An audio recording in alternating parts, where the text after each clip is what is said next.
For some insight on this story now, we can hear from former CIA officer Ray McGovern. Ray, thanks for joining us here on RT.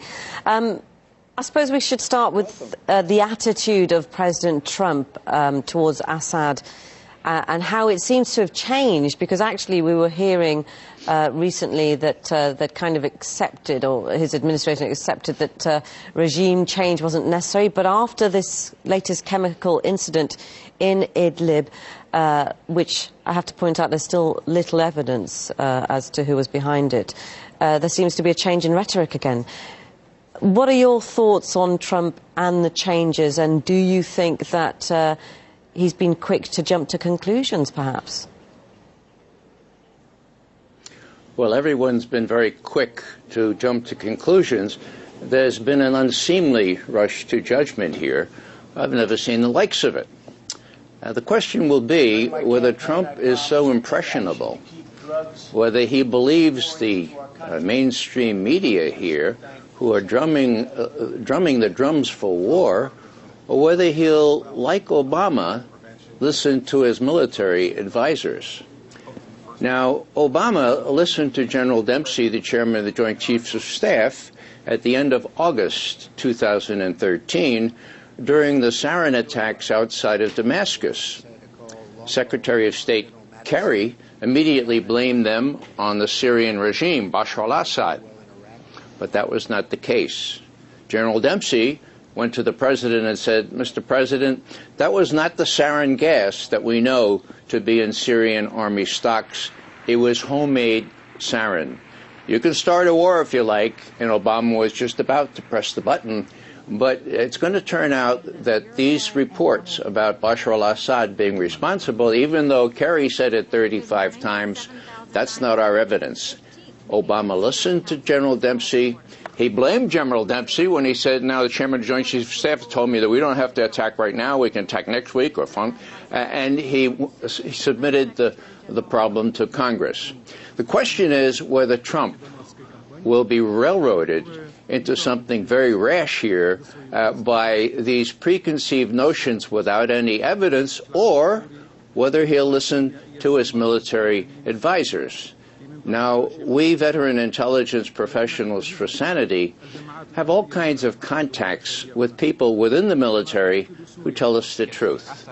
And my information is that a facility was bombed in Idlib, but it was mistaken. It was not the weapons depot that the Syrian Air Force thought it was. It was a depot with chemicals of all manner. Chemicals for fertilizer, phosphates, and all kinds of other chemicals, which immediately exploded, blew southward, and killed all those people in that village. Now, if that's the truth, and I have to say that I trust these military sources, then the problem is this. Will they tell the commander of CENTCOM the truth? And will the commander of CENTCOM tell the president the truth? This is very sticky wicket because, as we know, CENTCOM commanders and intelligence chiefs have told the president all manner of lies, like we're winning the war on terror, we're winning in Syria, we're winning in Iraq, we're winning in Afghanistan, whereas the foot soldiers, the people with whom we're in touch, say we're losing, we're losing, we're losing, and we're rushing to judgment on this one. We should be more cautious. Now, well, Ray, I'd like to jump in there.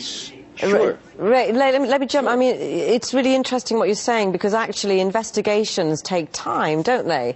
And we've heard, like I said before, a lot of jumping to conclusions without definitive evidence, people not knowing what those chemicals were and the associations with those chemicals. But I want to go back to you were saying, will he be railroaded? Well, actually, if we look at what the U.S. envoy to the United Nations, Nikki Haley, has hinted at, which is unilateral action in Syria, it's quite threatening language when you read into it behind what was said, and we've seen it in history before, almost implying that you know, if an agreement isn't reached, then in fact, US is thinking about acting independently yet again. How many times have we seen this? What do you think about that? Well, that's what I mean when That's what I mean when I talk about the hysteria here in Washington. It's a very dangerous time.